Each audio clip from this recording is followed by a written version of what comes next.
On va passer à la prochaine étape. On va parler d'éthique des essais de phase 1 en hémato-oncologie en présentant la perspective de l'éthicien et du clinicien.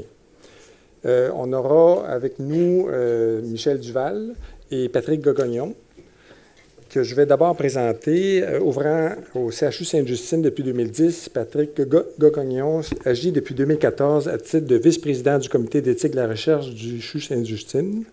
Ses intérêts de recherche portent sur les préoccupations de justice et d'équité pour les chercheurs en santé mondiale, particulièrement les chercheurs issus des pays en développement.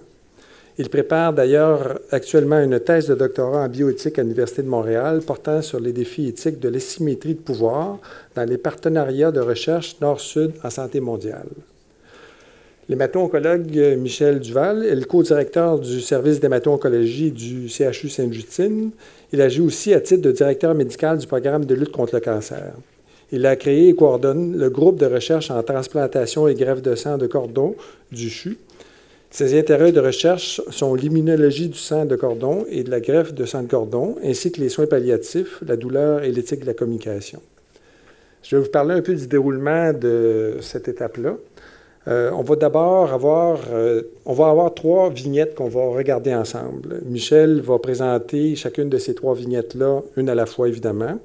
Il y aura, je le précise, il y aura 1 minute de questions-réponses rapides pour préciser la vignette même. Michel présentera ensuite en 3 minutes les questions du clinicien. Patrick présentera en 3-4 minutes les questions de l'éthicien. Et la partie qui sera intéressante et un peu différente de ce qu'on a fait à date aujourd'hui, c'est que là, on va animer une discussion d'une dizaine de minutes autour de chacune de ces vignettes-là. Donc, une vignette à la voix, 10 minutes, on va échanger entre nous pour voir qu'est-ce qui se dégage de ce qu'on a appris un peu plus tôt aujourd'hui et des points de vue que Patrick et Michel ajoutent à cette réflexion commune. Alors, messieurs. Merci beaucoup.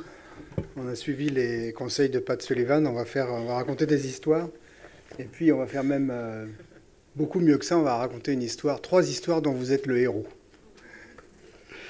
Donc, c'est moi qui raconte les histoires. J'adore ça.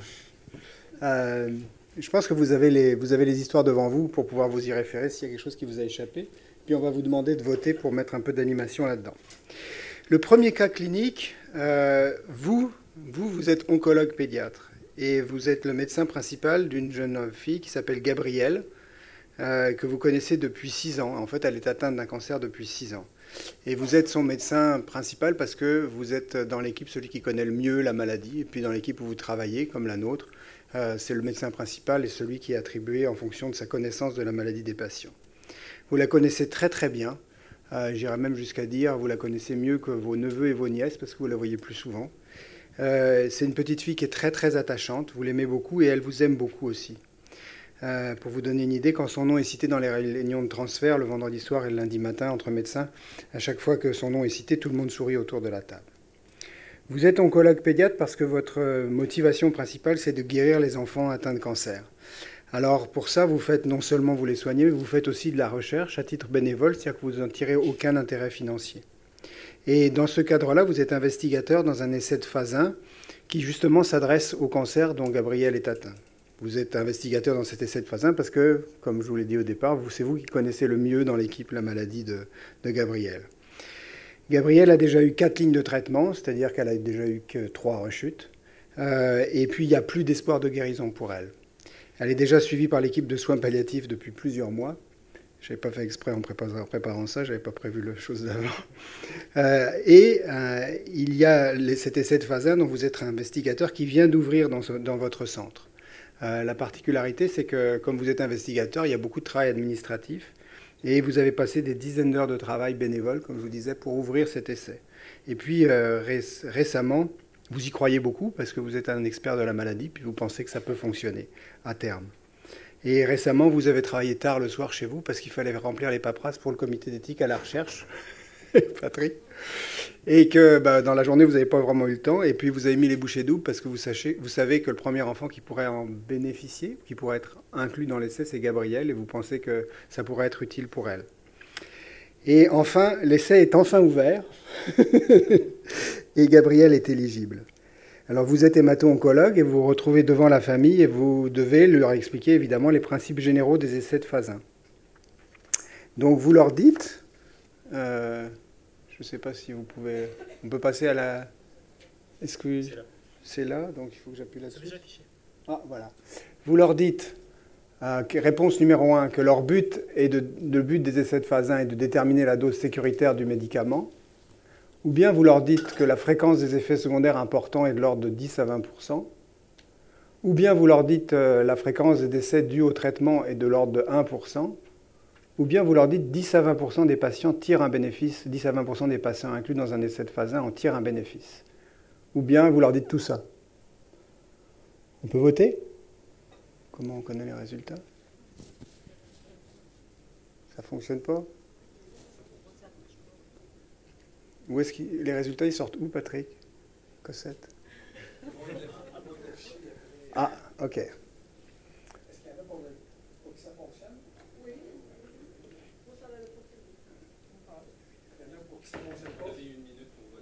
Ok, très bien. Donc, vous avez 1 minute pour voter.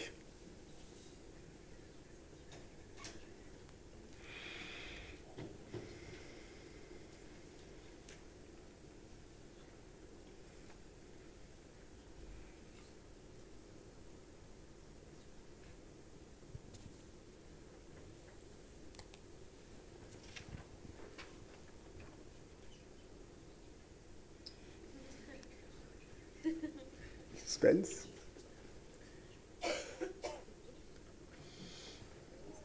Ah, 50-50. Très intéressant. Donc, pour 50% d'entre vous, vous dites aux parents que le but d'un essai de phase 1, c'est de déterminer la dose sécuritaire d'un médicament. Alors, au fur et à mesure que je parle, ça change. Hey!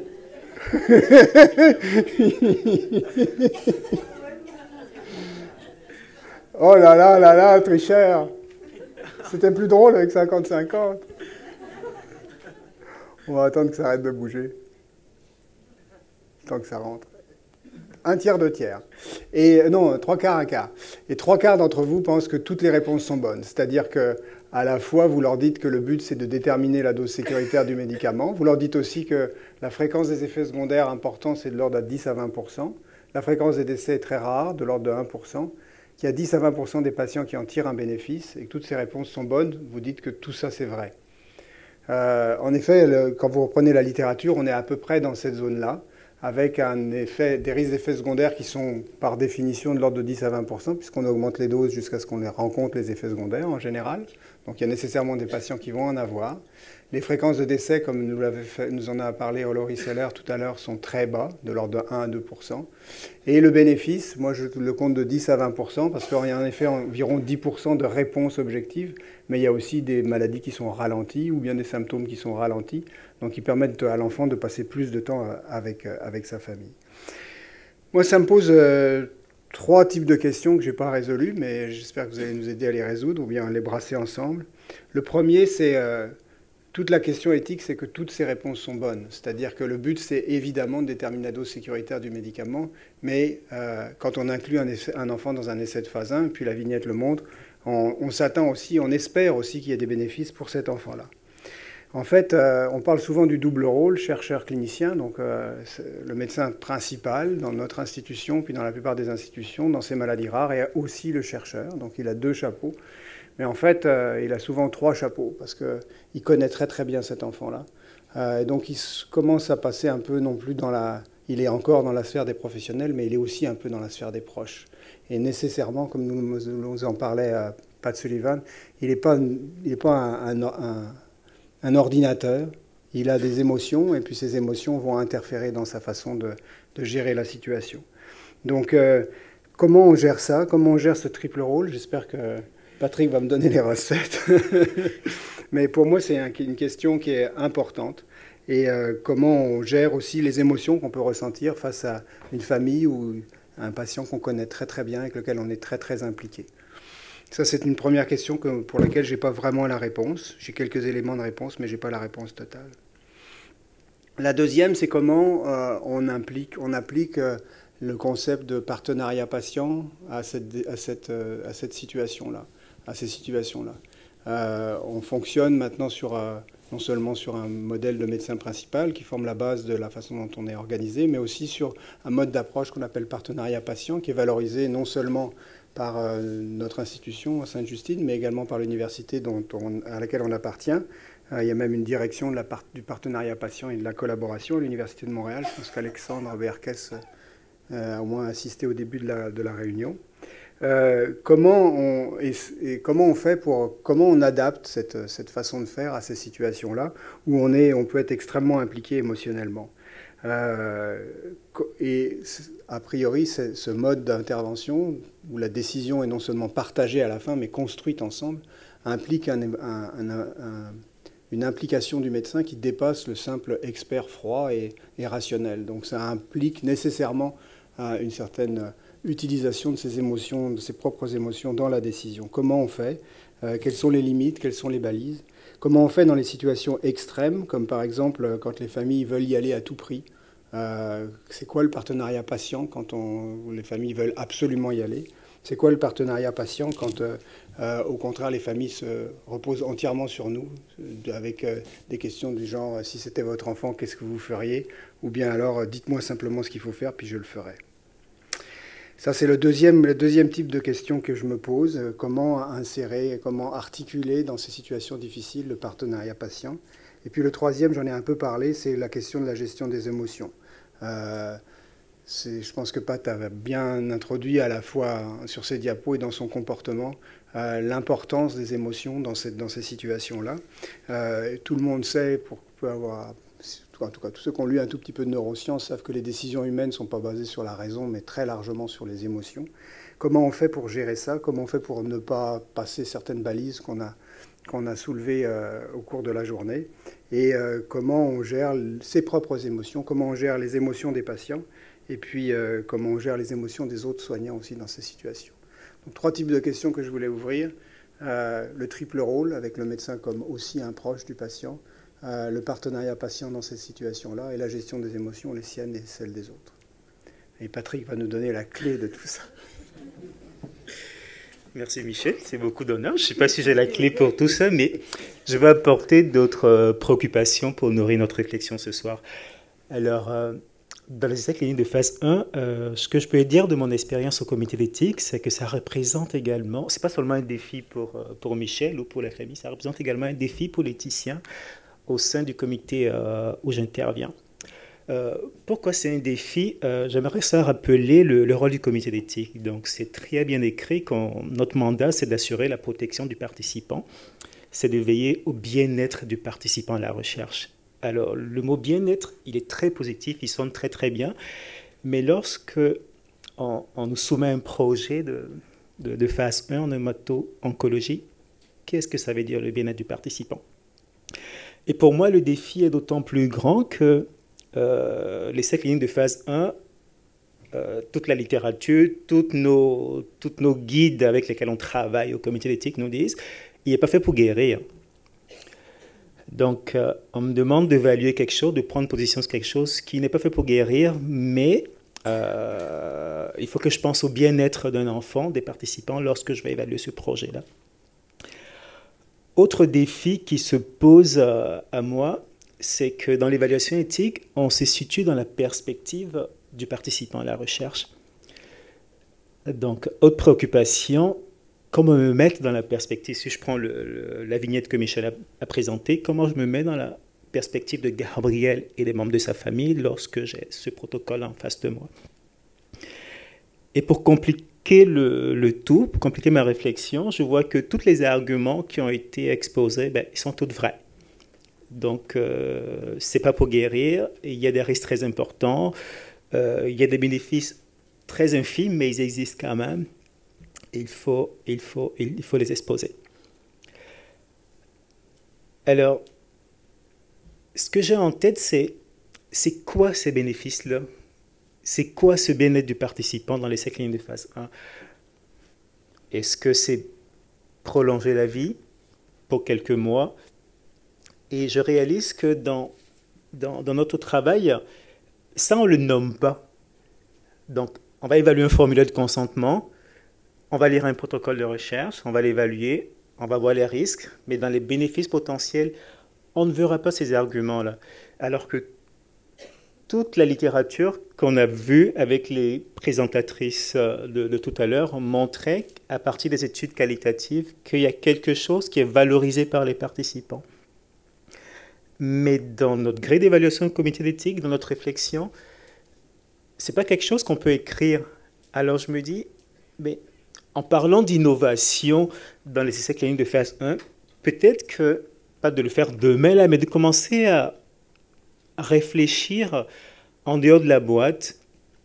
Et puis, ce que les études qualitatives montrent de la perspective des parents, bien sûr, ça ne concerne pas tous les parents, mais ça existe. Et si progressivement, ça devrait faire partie des bénéfices, on pouvait les considérer comme des bénéfices qu'on va voir écrire dans des protocoles de recherche. Pourquoi pas? Si on parle d'innovation, est-ce qu'il ne faut pas commencer à réfléchir différemment? On s'entend que pour toutes les familles, ça ne voudra pas dire la même chose. Mais si pour certaines familles, ça c'est un bénéfice réel et que c'est documenté dans la littérature, pourquoi pas? Donc c'est autant de réflexions que j'ai pas encore tranchées, mais je me dis, en termes d'innovation, on pourrait tous, chercheurs, membres des comités d'éthique, tout le monde, se poser la question, si nos référents pour identifier un bénéfice dans un essai de phase 1, est-ce qu'ils ne pourraient pas commencer à bouger? Puis qu'est-ce que ça nous coûterait, qu'est-ce que ça impliquerait aussi au plan éthique, au plan juridique et au plan institutionnel, qu'est-ce que ça coûterait de commencer à bouger? Pour les phases 1 notamment. Pas pour toute recherche, mais pour cette particularité-là. Donc, c'est ça mon point. Je n'ai pas encore la réponse. Maintenant, on va ouvrir l'échange. Il y a un micro fixe et 2 micros qui peuvent, sans fil qui peuvent se promener. Puis, je vous demanderai de parler dans les micros parce qu'il y a 2 sites distants qui sont le CHUC et le CUSUM. Puis, les sites distants, si vous avez des questions ou des interventions, faites-nous signe, on va vous donner la parole. Alors, des questions qui ont été posées, des réflexions partagées. Marie-France, veux-tu parler? Prendre le micro. Comme tout le monde. Ah, merci. Juste une chose que j'aurais aimé entendre de ta part, Michel, c'est par-delà le rôle que tu deviens effectivement presque partie de la famille, hein, puis que tu t'attaches tu t'attaches aux patients. Mais je pense que tu peux être confronté à ce rôle-là même en tout début de traitement. Parce que tes patients sont des enfants, parce que toi-même, tu en as des enfants, parce que toi-même, tu vas t'identifier avec le père ou avec la mère. Donc, je pense que ce triple rôle-là, ça va par-delà des enfants que tu connais depuis de longue date et avec lesquels tu as déjà tissé des liens. Je pense que même presque spontanément, pour t'avoir moi-même connu comme médecin, il y a déjà quelque chose qui se passe d'entrée de jeu. Alors, je pense qu'il faut élargir ça, ce troisième rôle-là. Merci. Antoine? C'est une question, là, je réponds. Oui.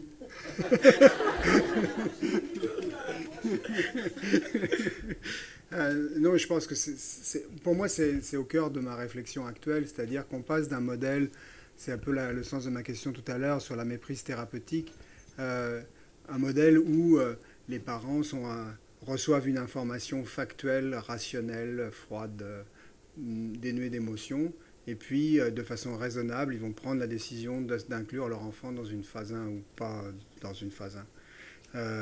Et puis là, on a évolué progressivement vers un modèle d'abord du médecin principal, et ça poussé par l'institution. Quand je dis l'institution, c'est pas la direction, c'est poussé par la base, parce qu'on a travaillé là-dessus, puis on avait un soutien massif des infirmières, notamment de Toussaint-Justine, pour aller vers là. Donc on est passé à un modèle où on a un médecin traitant, puis maintenant on approfondit le modèle de la décision partagée, du partenariat patient. Donc on passe dans un modèle où on est de moins en moins des animaux froids et purement rationnels, et de plus en plus des êtres humains. Et ça, c'est problématique. C'est problématique, ou ça peut sembler problématique pour certaines personnes. Patrick, veux-tu ajouter quelque chose? Antoine. C'est pas vraiment une Ouais, c'est un peu une question, mais je repense aux présentations de tout à l'heure, à l'idée de qu'est-ce qu'il y a derrière l'éthique de la recherche, initialement la protection du patient, puis dans l'historique aussi de l'éthique de la recherche, c'était la protection du patient anonyme qu'on ne connaît pas par rapport à une médecine toute puissante.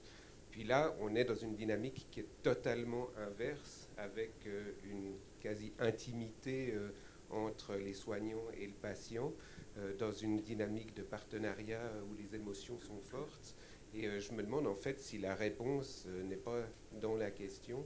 Est-ce que justement, c'est pas cette intimité, ce partenariat qui fait qu'on peut se permettre d'introduire des notions aussi complexes que la phase 1, que les soins palliatifs, que la survie, que de discuter sur c'est quoi les bénéfices escomptés pour la famille dans cette situation précise, qui vont être différents chacun, et est-ce qu'on a besoin toujours de vouloir standardiser tout, d'avoir des formulaires de consentement qui sont les mêmes pour tout le monde, avec des outcomes qu'on recherche, alors qu'on est dans une dynamique totalement différente, et est-ce qu'il ne faut pas repenser justement même l'innovation et le consentement dans un processus d'innovation par rapport à cette dynamique très très différente. Et puis on parlait aussi, et puis quand on a parlé dans les médias de ce triple rôle, etc., personne ne s'est jamais posé la question comment les parents voudraient qu'on leur parle des phases 1. Et c'est dans une dynamique de partenariat patient, on ne veut pas un one size fits all, on veut pouvoir demander à chaque famille comment vous voulez qu'on vous en parle, qui vous voulez qui vous en parle. Et je pense que c'est dans cette dynamique-là qu'il faut qu'on réfléchisse. Mais je partage totalement ce que tu dis, Antoine. Et puis, en même temps, on travaille dans des institutions et puis on fonctionne avec des règles sur lesquelles on n'a pas toujours les marges de manœuvre pour pouvoir évoluer au même rythme que les pas concrets qu'on fait sur le terrain. Donc, je pense que notre difficulté, c'est vraiment une espèce de double vitesse où le terrain nous apprend des choses, mais au niveau macro, on est encore enfermé. Puis, je pense qu'on va continuer comme ça encore longtemps, hélas. J'aurais le goût de demander à l'auditoire comment vous réagissez à ça, docteur Pastor.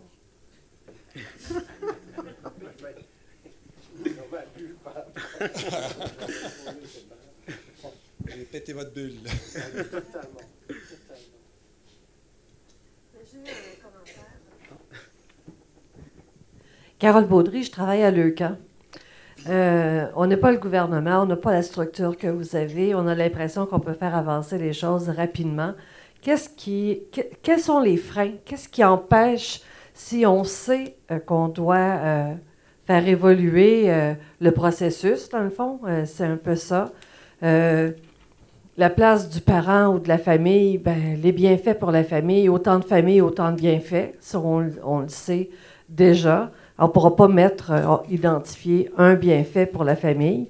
Quels sont les freins ou comment on peut faire pour avancer plus rapidement ou faire évoluer plus rapidement les processus? Ma première réponse comme ça, mais ça mériterait une deuxième réflexion, ça serait prendre le temps de recueillir l'avis des patients des parents qui sont passés par là, dans un cadre de recherche un peu comme celle qu'on a commencé avec Papillon, là, mais dans un cadre de recherche qualitative, là où on prenne le temps d'interroger quelques dizaines de patients qui sont passés par là et qui puissent nous dire c'est quoi, pour répondre à la question d'Antoine, qu'est-ce qu'ils auraient aimé, qu'est-ce qu'ils ont aimé, qu'est-ce qu'on pourrait faire mieux. Je vous propose, même que votre intervention soit courte. Je suis pas sûr qu'elle va être courte. Non, mais je veux rebondir sur tant la remarque d'Antoine et de ce que vous dire. Puis, je pense qu'il y a un élément central qu'on devrait discuter. Pour moi, c'est la notion de l'intérêt du patient. Et pour moi, il est vraiment au cœur du débat. Parce que pour connaître l'intérêt du patient, ça peut être une question pour Michel, en fin de compte, qui d'autre que le médecin traitant est mieux placé pour juger de l'intérêt de l'enfant? Parce qu'il connaît la famille, il a un lien thérapeutique. Certes, il peut être biaisé par rapport à ses émotions, mais en fin de compte, ses émotions sont teintées d'une manière la meilleure qu'il puisse être par rapport à la connaissance de cette famille. Et mon postulat, c'est que le médecin traitant est certainement une des personnes les mieux placées pour intervenir par rapport à l'intérêt du patient. Est-ce que c'est une misconception ou pas? Et la question pour Patrick, pour moi, c'est la même chose. Je suis frappé dans ce que tu dis sur l'intérêt du patient. Je réfléchis par rapport à la survie, la prolongation de sa vie, le bien-être, etc.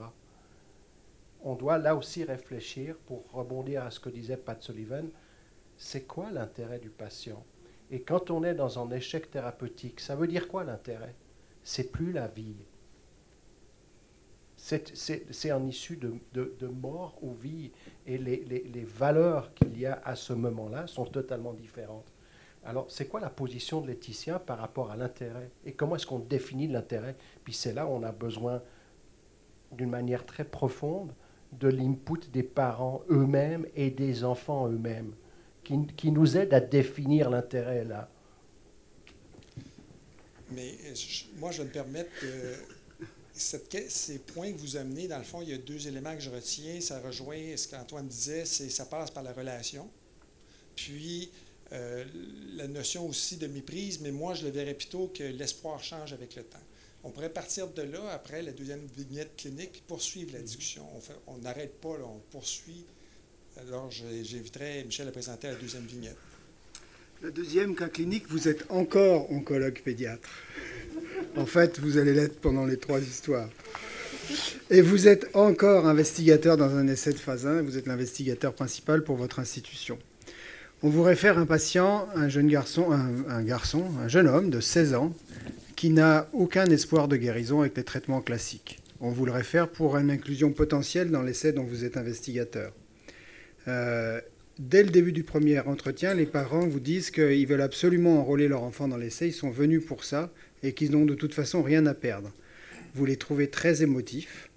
Ils ont été sur l'Internet et ils savent que le médicament qui est testé dans les essais de phase 1 donne d'assez bons résultats chez les adultes. Donc ils ont beaucoup d'espoir pour leur enfant. Vous leur dites que dans votre institution, il y a un projet pilote où on rencontre systématiquement l'équipe de soins palliatifs. Ils refusent de rencontrer cette équipe. Ils ne veulent pas entendre parler d'effets secondaires, prennent le formulaire et le signent sans l'avoir lu. Ils ne veulent pas non plus que vous rencontriez leur enfant de 16 ans seul. Et si vous refusez d'enrôler leur enfant dans l'essai clinique, ils vous menacent d'appeler un ami journaliste. Sur les critères cliniques, l'enfant est éligible. Qu'est-ce que vous faites? 1. Vous refusez d'enrôler l'enfant parce qu'on ne peut pas donner de consentement éclairé si on n'a pas toutes les informations. 2. Vous enrôlez l'enfant puisque l'autonomie, ça inclut le refus de savoir. 3. Vous mettez des conditions sine qua non. L'enfant ne sera enrôlé qu'après une lecture complète des effets secondaires possibles, une rencontre avec l'équipe de soins palliatifs et une rencontre seul à seul avec vous et la psychologue. 4. Autre réponse. Si vous êtes nombreux, on va passer toutes les autres réponses en vue. Go. Qu'est-ce que vous faites?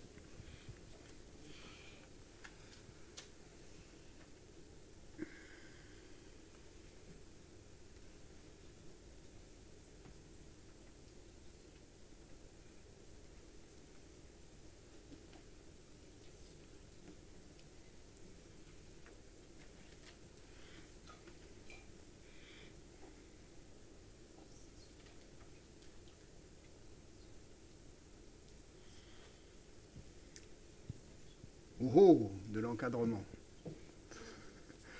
83% mettent des conditions sine qua non. Personne n'enrôle l'enfant sans autre forme de procès et très peu de gens refusent d'enrôler l'enfant. Puis il y a quelques autres réponses. On va pouvoir les explorer. Moi, les questions que je voulais explorer par rapport à ça, la première, c'est qu'est-ce qu'on fait dans un cadre de partenariat patient quand il y a un refus de partenariat qui est souvent dans la situation où la famille refuse d'envisager que l'issue va être fatale. La deuxième question que je me pose, c'est dans ces genres de situations, on sent que l'espoir est le principal bénéfice. Est-ce que, comme disait tout à l'heure Patrick, est-ce que l'espoir, il faut le considérer comme un bénéfice d'une inclusion à un essai de phase 1? Qu'est-ce qu'on fait quand l'enfant ne veut pas participer à la décision, ou ses parents ne veulent pas le laisser participer, ce qui est souvent à peu près la même chose. Est-ce qu'il faut moduler en fonction de l'âge? Est-ce que le traditionnel 14 ans du Code civil s'applique dans cette situation? Et est-ce qu'un refus d'entretien de l'enfant est suffisant pour ne pas être inclus dans un essai clinique? Le refus de savoir, il y a des familles qui ne veulent pas savoir et qui le disent clairement, je ne veux pas en entendre parler. Est-ce qu'il faut accepter ou est-ce qu'il faut leur citer quand même par exemple tous les effets secondaires? C'est ces questions-là que moi je voulais soulever, auxquelles je n'ai pas de réponse, mais à nouveau, Patrick. Je vais complexifier ça. Je n'en doute pas. En fait, comment j'entends parler de partenariat, je me dis que c'est pas un objet qui est donné, le partenariat, c'est quelque chose qui se construit dans le temps. Donc, à un instant T, lorsque, Michel, tu décris cette vignette-là, est-ce qu'on peut dire qu'il y a échec du partenariat où on se donne le temps de revenir, de travailler pour ouvrir des pistes de rencontres, des moments de rencontre. Et puis, ça peut être long, aussi long que la situation de l'enfant peut le permettre. Mais pour moi, je pense que l'un des enjeux, c'est que le médecin et puis tout le monde soit conscient que même si ça commence bien tout de suite, mais il peut y avoir des moments de crise dans la relation où on aura ce genre de difficultés-là. Donc, c'est vraiment se donner le temps de construire le partenariat avec de l'écoute, avec de la confiance. Bien sûr, si ça ne fonctionne pas après plusieurs tentatives, ça ne fonctionnera pas, mais je dirais vraiment ne pas prendre pour acquis que c'est consolidé à un moment donné, mais que c'est vraiment dans un continuum avec avec des intensités différentes dans la relation. Donc, moi, je pense que c'est là-dessus qu'il faut travailler lorsqu'on a une famille avec une telle réaction à l'approche du médecin. C'est vraiment sur la qualité du partenariat. Et il y a un défi qui va rester insoluble, c'est l'autonomie de la famille. Toutes les règles en éthique de la recherche sont convergentes. Il faut inclure le participant lorsqu'il est en mesure de donner son assentiment dans la prise de décision. Et lorsque les parents le refusent, comme la vignette le suggère, ma position d'éthicien, c'est, je vais peut-être un peu rigide ou dogmatique, mais mon sentiment premier, c'est de vraiment privilégier cet enfant-là, cet adolescent-là, parce qu'il y a une voix et on doit écouter sa voix. C'est pour ça qu'on essaie de personnaliser des soins en pédiatrie. Donc, moi, je prendrais le risque d'être un peu plus... C'est pas très courant, là, chez les éthiciens, mais ne serait-ce que pour ça, je ne mettrais pas beaucoup de marge de négociation. Mais sur le partenariat, par contre, je dirais beaucoup de souplesse pour amener la relation, la construire avec des accidents, mais se donner le temps de la construire. Donc, on est en continuité à la discussion qu'on avait tantôt. Des réactions là-dessus? Parce qu'il se dégage la relation et les intérêts de l'enfant. Docteur Pastor, est-ce qu'il y a un micro? Je peux parler plus fort, mais une première chose, c'est déjà, je serais curieux aussi d'entendre nos collègues à Québec et au Children's pour aussi avoir leur input. Mais pour moi, au-delà du partenariat, la question que soulève ta vignette, c'est la question du consentement éclairé. À quel moment on décide ou on juge, enfin, je ne crois pas qu'il y a le terme décision est juste, mais à quel moment on peut juger qu'il y a eu réellement consentement éclairé? Dans ta vignette, je peux dire que la famille ne démontre pas qu'elle est éclairée dans sa décision. Elle signe sans vraiment qu'il y ait eu de discussion et de prise de connaissance complète sur le processus de la recherche. Et pour moi, la réflexion qu'on doit avoir, c'est là. Moi, je n'ai pas le souvenir d'avoir eu de telles situations. Mais qu'est-ce qui nous fait questionner qu'une famille n'est pas éclairée dans son processus de consentement? Et moi, là, je n'ai pas la réponse absolue. J'ai peut-être des pistes de réflexion, mais pour moi, la question, elle est là. Le partenariat, il se construit aussi sur un certain éclairement des personnes une implication complète dans le processus de soins, comme dans le processus de la participation à une recherche X ou Y. Mais elle a besoin de ça.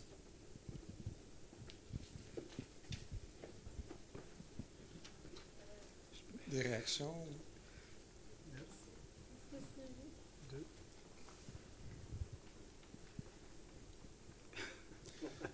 Au CHUC et au CUSUM, je vais vous demander tout à l'heure. Juste, pour toi, qu'est-ce qui peut nous aider à définir qu'une famille a réellement eu Moi, je ne les mettrais pas en opposition. Je ne sais pas si c'était vraiment ton intention, mais je les vois vraiment comme des deux faces d'une même problématique. Pour moi, on va être satisfait sur la dimension du consentement éclairé de cette famille-là, d'autant plus qu'on se sera donné le temps de mettre en place une relation saine avec elle, une relation apaisée avec cette famille. Donc, je pense qu'on ne pourra répondre à la question de est-ce qu'on est convaincu que cette famille donne vraiment un consentement éclairé à partir du moment où on a posé le cadre de discussion et puis qu'on se donne le temps. Tant qu'on n'est pas satisfait que ce cadre de discussion, ce partenaire est apaisé, on ne peut pas dire que cette famille va prendre vraiment une décision, que l'enfant participe ou pas. Pour moi, le prémisse, c'est ça. Il faut vraiment poser la base de l'échange dans le partenariat. Et puis, si on n'est pas capable de construire le partenariat, on se donne le temps tant que l'état de l'enfant permet de prolonger une semaine, 2 semaines. Mais pour moi, c'est vraiment ça le nœud. Là. Sinon, on va toujours garder un doute. Est-ce que cette famille était vraiment dans les bonnes dispositions pour faire un choix de participer ou pas participer l'enfant? Donc, pour moi, c'est indissociable. Je ne sais pas si ça... Voulais-tu ajouter quelque chose? Dans le même sens, si j'avais une réponse à donner, je pense qu'en effet, il faut essayer de bâtir une relation, mais qu'après, l'ultime juge d'avoir de l'éclairage, ou de l'éclairement, ou je sais pas, la lumière, c'est la famille elle-même et le patient lui-même. C'est-à-dire, s'il considère que c'est correct comme ça, c'est correct comme ça. Mais il faut l'avoir travaillé avant. Pas en un seul entretien, ça, je suis complètement d'accord. Mais moi, je serais très capable de vivre, et on le fait, avec des patients qui disent, là, moi, j'en sais assez, là, je peux en savoir plus. Puis c'est là peut-être que rentrent en jeu les émotions, c'est que émotionnellement, tu sais que c'est correct, là, ça va. C'est bon. Ils en savent tout ce qu'ils veulent savoir. Une expérience personnelle au regard du consentement, puis je vais peut-être dire une hérésie, mais souvent le consentement, c'est qu'on part de ce que nous, on doit donner, sans savoir si on est capable d'écouter de l'autre côté. Fait qu'il y a ça à considérer aussi. Je ne vous oublie pas, mais avant, je passerai la parole peut-être, je crois, au CUSUM. Vous vouliez intervenir? Vous avez une question? Ou au CHUC? Ça va? Madame. Oui, alors, bon, mon Dieu, excusez-moi. On avait dit de coller, hein? Alors, moi, c'est Sylvie Quentin, je travaille à Leucan, je suis conseillère, en fait, responsable du service de fin de vie, suivi de deuil à Leucan. Et moi, j'ai le goût de dire que ce partenariat-là avec le patient est très, très important et que vous devez prendre le temps. Parce que je pense aux conséquences quand arrive le décès et comment le parent va vivre le deuil de son enfant s'il a l'impression qu'il ne s'est pas tout fait dire ce qu'il avait. On ne l'a pas mis au courant. Qu'il l'a entendu ou pas, qu'il ait compris réellement la situation parce qu'il est émotif, c'est une chose, mais est-ce qu'on a pris le temps de lui expliquer? Est-ce qu'on est revenu là-dessus? Est-ce qu'il y a vraiment eu un travail d'équipe? Si ça a été fait, ben ça va aider dans son processus de deuil. Si ça n'a pas été bien fait, ben on voit l'impact après. Donc, je voulais juste ajouter ça. Je trouvais ça important. Merci. Il y a Laurie. Excusez. Alors, oui, c'est David Mitchell de l'Hôpital de Montréal pour enfants. Allez-y. J'ai une question. Je pense que le scénario, peut-être, ça serait un peu plus intéressant si le patient avait 5 ans et le patient ne peut pas parler pour lui-même. Mais Michel dans le consentement, c'est dit que vous avez parlé de tous les effets secondaires, que vous avez donné tous les renseignements. Et je ne sais pas si vous pouvez signer le consentement si les parents ou les patients ne sont pas au courant de tous les renseignements nécessaires. La clause finale, je m'en souviens plus par cœur. Tu t'en souviens par cœur, toi? La clause finale dit qu'on a présenté l'essai, qu'on a décrit les avantages et les bénéfices. Il ne rentre pas, à ma connaissance, il n'est pas écrit qu'on les a tous décrits par le petit menu tout complètement, mais qu'on a décrit les avantages et les bénéfices. C'est ça qu'on s'engage. OK, mais si on pourrait sûrement dans le scénario, vous avez... On ne pourrait pas signer cette phrase-là si on n'avait pas fait un minimum d'informations. Donc on revient un peu à ce qu'on disait. Dans le scénario, vous avez donné ces renseignements-là. Oui. On peut. C'est un peu les réponses que tout le monde donnait. Personne n'aurait inclus le patient, en fait. Je pense que dans la salle et ni chez nous, comme ça, là, on n'aurait pas inclus le patient dès la première visite. On aurait discuté. Mais vous l'auriez inclus plus tard? Peut-être. Avec les conditions. Personnellement, avec les conditions qu'exprime Patrick, c'est-à-dire avec plusieurs rencontres, une écoute, une compréhension de pourquoi il refuse de signer, et puis aussi de l'autre côté,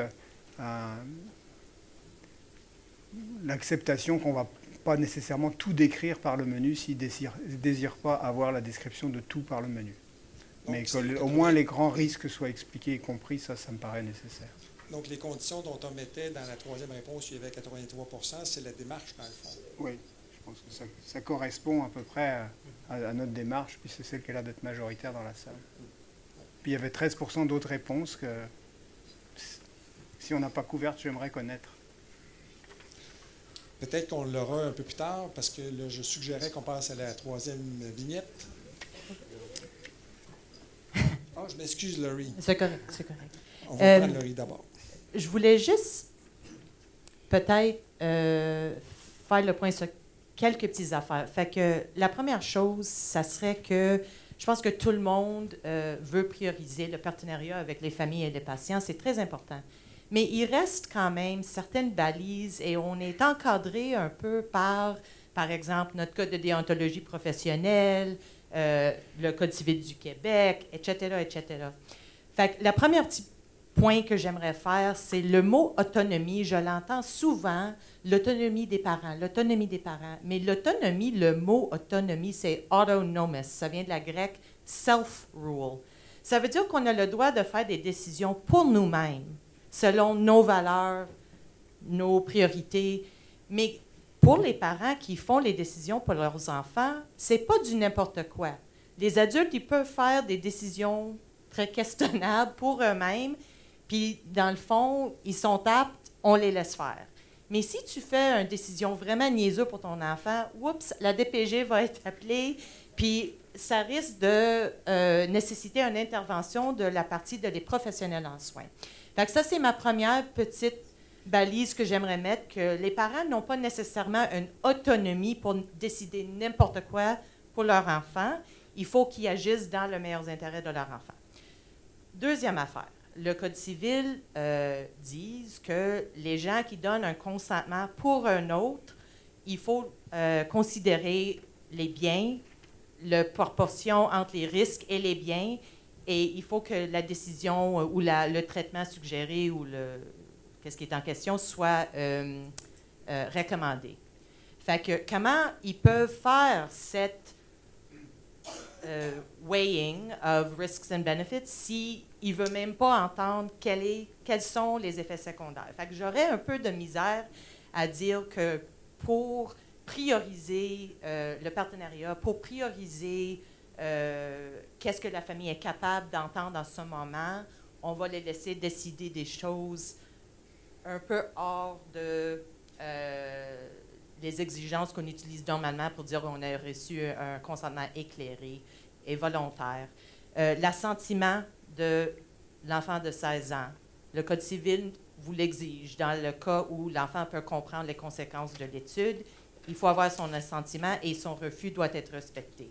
Fait que, il faut aussi que ça soit expliqué à lui. On n'a pas le choix. Fait que c'est soit il ne participe pas, il n'entend rien, ou il participe selon l'encadrement qui nous gère un peu dans nos pratiques. Fait que, il y a quand même des balises des fois, puis ça me revient à un point que je voulais faire pour le premier cas, mais je n'ai pas levé ma main.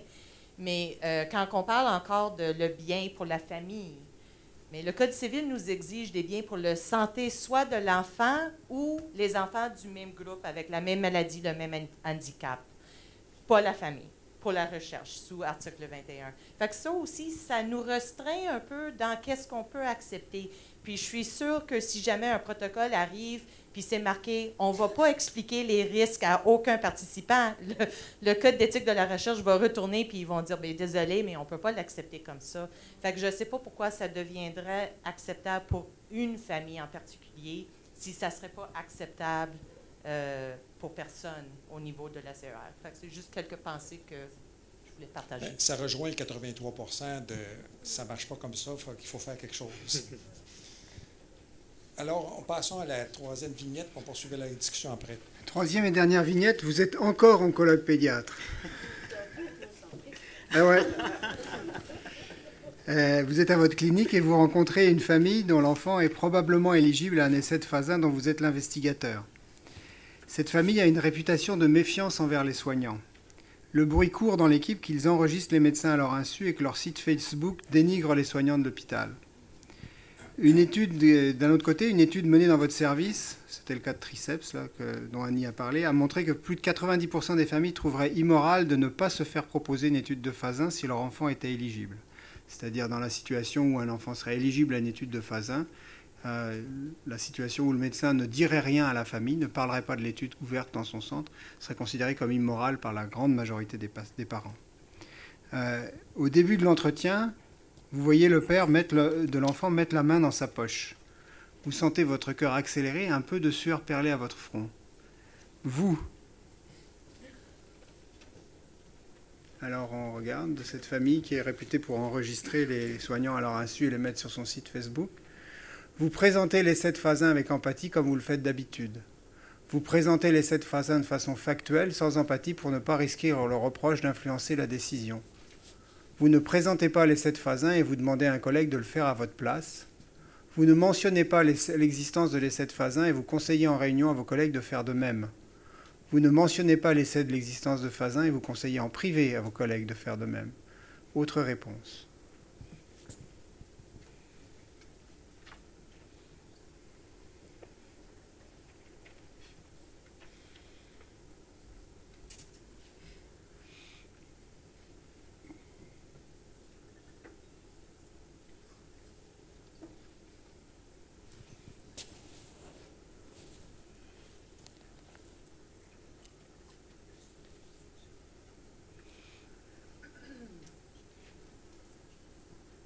Il y a beaucoup d'autres réponses. Ça bouge un peu?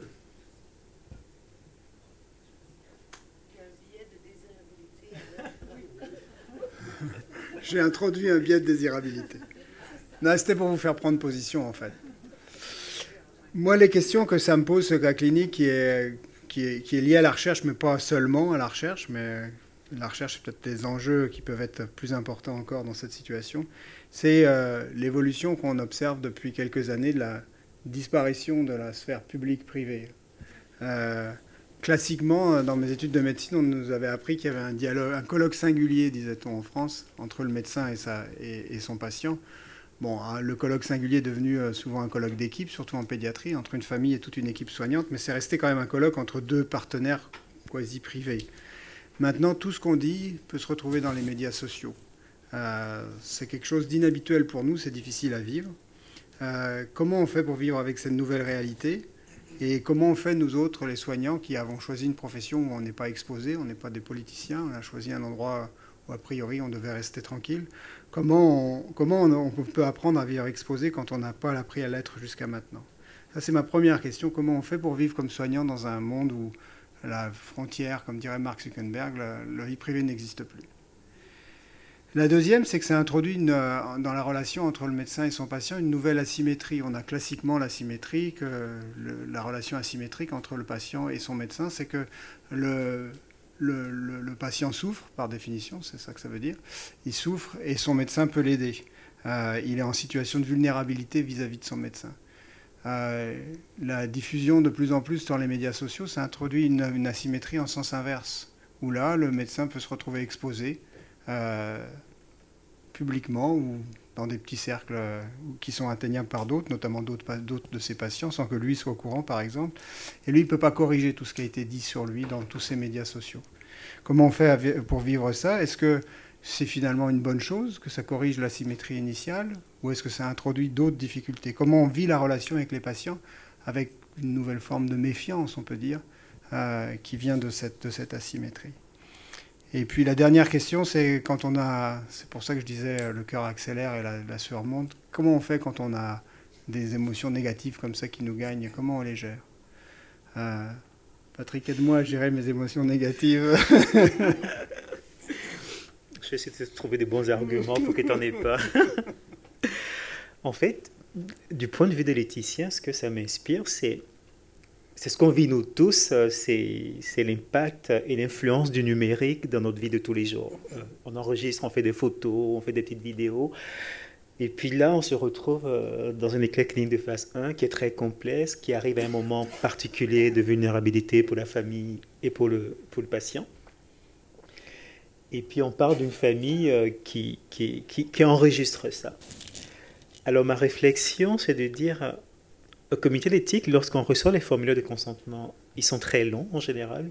On fait beaucoup d'allers-retours avec les équipes de recherche ou les compagnies pharmaceutiques pour les rendre plus lisibles, plus compréhensibles, mais c'est de gros défis, ça reste toujours très très long et très très complexe.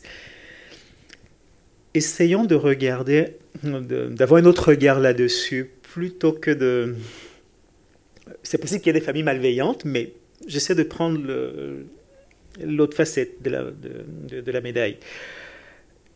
Peut-être que cette famille a besoin de l'enregistrer pour le réécouter en relisant le document, le formulaire de consentement qui n'est pas toujours très facile, très digeste. Mais peut-être que plus tard, en dehors du bureau du médecin, lorsqu'ils seront en famille, de réécouter cet échange-là, peut-être que ça va les aider à se positionner par rapport à l'essai. Donc, il peut avoir une utilisation malveillante de l'enregistrement avec des stigmatisations du médecin de l'institution, mais peut-être aussi que dans le temps qu'on vit, où on documente tout d'une façon ou d'une autre, puis qu'on fait des archives à n'en plus finir, peut-être qu'on est dans cette ère-là où certaines familles en auront besoin pour leur démarche. Ça, c'est mon premier point. Alors, ceci étant dit, vu que ça vient tous remettre en cause notre façon de faire, de penser, moi, le premier, je suis un peu un homme de caverne, je n'ai pas de Facebook, je n'ai pas de chaîne YouTube, je n'ai pas d'Instagram, donc je me dis, oh, qu'est-ce qu'on fait avec ça? Je serai le premier à me cacher, mais je me dis, peut-être que la majorité des gens sont très confortables avec, peut-être sous quelles conditions ce serait éthiquement acceptable que dans un bureau de médecin, lorsqu'on parle de recherche, la famille enregistre. Est-ce que ça doit être très clair pour tout le monde, pour le patient, pour le médecin, qu'on va enregistrer pour en fait tel usage? Et puis, si le médecin n'est pas d'accord, on ne le fait pas. Il faut que tout le monde soit confortable avec cette façon de faire. Peut-être penser à l'encadrer de façon plus démocratique, plus transparente pour tout le monde, et qu'on sache ça va être quoi les usages de ça. Si j'essaie d'être un peu fou, peut-être que le médecin peut dire, bon, on peut l'enregistrer, et puis vous allez le garder, et puis peut-être que ça va être dans le dossier de recherche. Je brasse des idées là. Je ne sais pas si ça a été déjà investigué dans la littérature, mais à culpa, je n'ai pas eu le temps de regarder s'il y a des choses qui ont été publiées là-dessus, mais je me dis, s'il y a de l'innovation en soins, mais peut-être aussi il y a de l'innovation dans la manière dont les participants arrivent dans leurs échanges avec le médecin et puis souhaitent documenter ça. Donc oui, il peut y avoir un aspect très problématique qui va mettre le médecin dans une position particulière et puis peut-être de vulnérabilité, mais il y a peut-être aussi une ouverture pour l'amélioration, pour la société. Mais à encadrer, ça pose des questions éthiques et juridiques en sentence. Ce n'est pas sans conséquence, j'en conviens. Merci. Ça fait qu'avec cette troisième vignette-là, on ouvre de nouvelles dimensions. Vous voulez intervenir? Vous voulez parler dans le micro, s'il vous plaît. Question à Michel. Est-ce que, je sais qu'il y a des phases 1, je pense, dans tous les programmes en non-cours, mais il y a certains programmes qui ont plus de phases 1. Est-ce que ça serait mieux d'avoir un médecin attitré à dire toutes les phases 1, ou bien non, chaque médecin, qu'il y a des médecins qui sont plus habitués que d'autres, doit dire à son patient de ce programme, expliquer la phase 1? C'est une très très bonne question que tu poses. La réponse qu'on a eue en groupe, et puis c'est un peu le projet pilote dont parlait Monia, mais qui ne va pas rentrer en... c'est que ce qu'on va tenter de faire et qu'on va voir si ça fonctionne, on va rester avec le système où c'est le médecin principal qui explique, parce que quand même, pour avoir une idée des avantages et des inconvénients potentiels pour le patient, c'est lui qui connaît le mieux le patient et puis sa maladie. Mais on va mettre en place une deuxième série où un médecin indépendant, un hémato-oncologue indépendant de l'étude, vérifiera non pas, donnera pas de l'information parce qu'il en connaît moins que le médecin qui a été rencontré, mais vérifiera que toutes les étapes ont bien été suivies et puis que le patient a bien eu toute l'information nécessaire et l'a bien compris. Est-ce que ça devrait être filmé, vos rencontres de phase 1? Pourquoi? Pourquoi? Ben, je ne sais pas. Quitte à se protéger, vu qu'il se présente dans les médias sociaux, est-ce que vous n'avez pas besoin de sortir, mais s'il arrivait quelque chose, bien, ça a été dit, c'était dit, c'était dit. Et des fois, des fois sur l'émotion qui se dit des choses, puis que ça a été exagéré. Une petite histoire de même, à la fin de la semaine, l'histoire est longue de même. Ma réponse personnelle, quand j'ai écrit cette vignette, je n'avais pas de réponse personnelle, puis j'y pense depuis quelques semaines. Là. Je pense qu'on ne peut pas échapper à ce nouveau monde, et puis que c'est fini, l'histoire de public-privé. C'est comme ça. Je pense que dans le cas particulier, si ça m'arrivait demain, j'aurais tendance à dire, au fait, c'est un peu compliqué d'expliquer un essai de phase 1. Peut-être que vous auriez envie de réécouter ce qu'on est en train de dire. Je vous propose de l'enregistrer. Je pense qu'il faut vivre avec ça. Je pense qu'il faut vivre avec ce risque-là. On n'a pas tellement d'autres choix que de le faire. Et puis je pense qu'on pourrait proposer en effet un enregistrement si tout le monde est d'accord. En tout cas, si les patients sont d'accord, moi j'aurais aucun problème à être enregistré. Ce qui me dérangerait, c'est d'être enregistré à mon insu, ce qui ne changerait rien du tout dans ce que je vais dire, mais ce qui est dérangeant pour la relation qu'on a avec les patients. Mais est-ce que tu le fais dans une perspective de protection, comme il le soulève? Ça m'est déjà arrivé d'être filmé une fois, puis d'avoir été enregistré 2-3 fois à la demande des patients. La plupart des cas où je me souviens, c'est souvent quand un des deux parents n'était pas là. J'aurais pu dire avec précision si c'était dans un cadre de recherche ou d'annonce de greffe de moelle. Je pense que c'était plutôt des annonces de greffe de moelle dans mon cas particulier. Mais ça m'est arrivé, puis c'est juste un peu inhabituel parce qu'on n'a pas l'habitude, mais pas plus difficile que ça. Parce qu'en même temps, ça aide à l'expérience parce que bon, tu peux te regarder après et te dire, ben là, j'ai fait telle petite erreur ou telle petite affaire. La prochaine fois, je vais faire attention. Puis non, mais c'est vrai. Je n'ai pas Facebook, je ne peux pas aller me regarder dans la question comme ça, je ne sais pas. Bienvenue dans le monde des carrières. Celle-là ne me faisait pas bien. Madame. Oui, bonjour. Alors, moi, je suis Lynn Pedneau, pharmacienne. Ça fait 20 ans que je fais de l'oncologie. Je travaille aussi au comité d'éthique, puis donc je suis en oncologie pédiatrique. Alors, en rapport à la deuxième vignette, j'aurais le goût de dire, des fois, ça prend juste de peut-être donner un petit cours d'éthique 101 aux parents pour dire pourquoi il y a des règles, pourquoi il y a un consentement. C'est justement pour éviter les dérapages qu'on a connus dans le passé. Je pense qu'on fait de la très bonne recherche, puis quand c'est rendu qu'un chercheur dépose un projet au comité d'éthique, ben, c'est quand même posé au niveau scientifique et tout. Donc, des fois, je pense que les parents ont peut-être besoin d'avoir juste un minimum d'informations. Puis, je reprenais aussi ce que Dr Payot disait. Je pense que les médecins, effectivement, les médecins traitants sont peut-être les mieux placés pour expliquer c'est quoi les risques, les bénéfices, c'est quoi l'intérêt de l'enfant. D'un autre côté, on a les règles. On a Santé Canada qui vient de débarquer pour nous dire il faut que vous mettiez justement une limite. Puis je pense que ce que vous avez proposé, Dr Duval, de processus, d'avoir le médecin traitant, puis ensuite un autre médecin plus indépendant, c'est excellent comme réflexion. Puis je pense que ça peut répondre à la fois aux exigences puis aux besoins des patients. L'autre chose aussi, je me place quand on est au comité d'éthique, il faut peut-être éviter le dérapage de tout refuser. De plus en plus, les études de phase 1 vont changer. Ça ne sera plus nécessairement des patients en fin de vie. Patrick Sullivan le mentionnait avec les études Profile, Triceps. On va arriver avec juste des patients pour qui qui peuvent bénéficier d'une thérapie ciblée pour laquelle on n'a pas de données en pédiatrie. Puis ça va devenir être des études qui ne seront pas juste pour des patients pour qui le décompte du sablier compte. Donc, ça va changer. J'étais au meeting du COG, Dr Sanson était là aussi. Il y a un panel où il présentait juste des études où il n'y avait eu aucun bénéfice. Est-ce qu'on va s'arrêter? Est-ce qu'on va continuer à innover? Je pense que oui.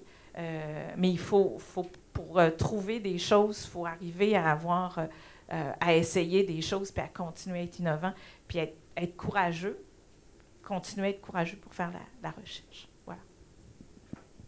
Merci. Marie-France.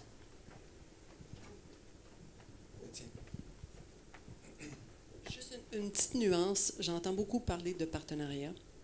J'entends beaucoup parler de comment, dans ce contexte-là, qu'est-ce que ça va vouloir dire partenariat. Mais je pense que du départ, partenariat, en fait, ça veut dire travailler en équipe. Et si, dans la plupart des cas, pas tous, bien sûr, mais la plupart des cas, quand on arrive à l'étude de phase 1, ce sont déjà des patients et des familles avec lesquelles on a travaillé. Donc, j'ai entendu beaucoup aujourd'hui leur présenter des choses, leur présenter le consentement, leur présenter les résultats, leur présenter. Ce n'est pas leur présenter, c'est en discuter en équipe. Puis je ne sais pas comment on le fait. Moi aussi, c'est des pistes de réflexion que je me lance à moi-même. Je ne sais pas encore comment on le fait. Mais pour moi, je pense qu'il faut que ça vienne avoir cette teinte-là. En équipe soignante, on est rendu à ce point-là avec votre enfant. Vous et nous, on est rendu à ce point-là en équipe. C'est différent de « on est rendu à vous présenter ça ». C'est comme ça que je le ressens. C'est juste un sentiment. Je vais te poser une question, Marie-France. Oui. Ça demande quoi pour arriver là? Ça demande quoi pour arriver là? Tu veux dire, ça demande quoi pour arriver à travailler en équipe rendu à ce point-là? Il faut forcément avoir travaillé en équipe jusque-là. Puis, quand on a une famille qui est nouvellement, qu'elle arrive par exemple d'un autre établissement, là, oui, j'avoue que ça doit être plus complexe. Mais je me questionne souvent si on est rendu là tous de dire travailler en équipe avec la famille, même dans le soin oncologique du début, du deuxième traitement, du troisième traitement, du 8e traitement. Fait que si on se pose cette réflexion-là du départ, elle va forcément influencer la fin. J'ai pas les réponses, moi non plus. J'aimerais trouver ces réponses-là avec vous, en fait. Merci. Des réactions? Deux questions, mais c'est un peu en découlant de ce que tu dis, Marie-France. Pour moi, on doit avoir aussi une réflexion sur c'est quoi les déterminants d'un partenariat, d'une qualité de partenariat. Et puis, parfois, ça peut être lié à une méfiance de la famille, mais on doit aussi se questionner et adresser la méfiance. Dans le cas de ta vignette, je veux dire, si on se dit, regarde, il y a des rumeurs qui courent, je déteste les rumeurs. On ne peut pas baser une relation uniquement sur des bruits de couloir. Ça s'adresse. Je crois que si ils peuvent être fondés ou non fondés, mais je crois que quand on a une famille avec soi auquel on dépeint une certaine réputation, on doit adresser ça. On ne peut pas commencer une discussion de confiance et poursuivre en partenariat sans adresser ça. Et moi, c'est pour ça que je t'ai répondu autre. Je pense que je présenterai l'étude, j'espère avec empathie, mais je me ferai aider par d'autres personnes de l'équipe, parce que j'ai besoin d'avoir un regard externe. Et j'adresserai cette question avec la famille, j'aurais envie de le faire. Est-ce qu'on est capable de le faire sur le moment? Ça, c'est toute une autre question, parce que, comme tu le dis clairement, mais c'est là où les émotions rentrent en compte. Et des fois, quand on devient trop émotif, c'est difficile d'adresser ce genre de questions. Donc, pour moi, ça, c'est déterminant de la relation et du partenariat est une chose importante. Pour Patrick, ma question que j'ai envie de te poser, c'est est-ce qu'il y a au comité d'éthique une réflexion sur faut-il faire évoluer les lois d'éthique en fonction de la pression actuelle des médias sociaux? Pour moi, les règles d'éthique restent les règles d'éthique. C'est pas parce que quelqu'un m'enregistre que je dois présenter une étude d'une manière différente. Ce qui doit être dit doit être dit. Ce qui doit être discuté d'une manière intègre et complète. Mais est-ce qu'il y a une pression qui fait qu'on doit changer cette vision-là? Et là aussi, comment est-ce qu'on inclut nos partenaires dans cette réflexion-là? Je dirais, sur ce point spécifique, là, il n'y a pas de pression sur le comité d'éthique, mais il est vrai que on voit plusieurs projets de recherche qui se font avec des outils numériques et à l'aide des réseaux sociaux. Et puis, on discute, on est conscient très vite qu'on ne peut pas évaluer ces études là de la même manière qu'on évalue d'autres études où l'équipe de recherche va approcher les patients sur place. Donc, toute la relation chercheur et participant se fait de manière numérique. Et puis là, on se dit, mais il n'y a personne qui voit, ils lisent tout seuls, il y a un numéro de téléphone qui est disponible. Est-ce que c'est suffisant pour avoir un lien de confiance? Donc, c'est ça qui nourrit notre réflexion. Donc, je pense que c'est la pratique des chercheurs qui nous amène à nous questionner sur nos façons de faire. Et puis, est-ce qu'on doit les évaluer de la même façon, avoir la même exigence pour ce type de recherche que les autres, où on dira, mais il est bien que quelqu'un rencontre la famille d'abord, explique, et puis après signe, ou dans des projets via les outils numériques, il y a énormément de participants, et puis c'est illusoire de penser qu'on pourra mobiliser des moyens pour faire une rencontre en personne. Donc, c'est tout ça.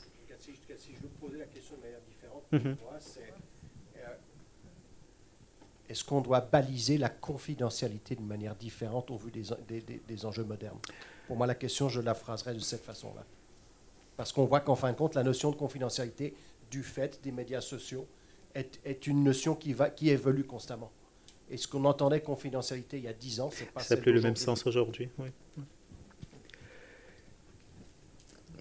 C'est assez complexe.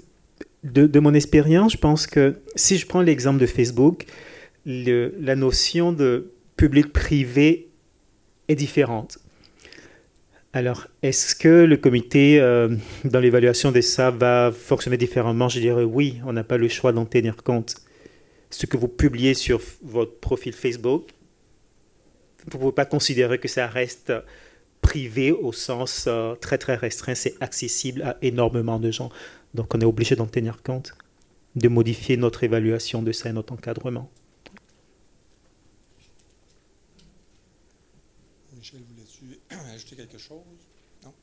Mais là-dessus, on va clore cette partie-ci. Merci infiniment à Michel et Patrick pour cette présentation-là. Merci à vous.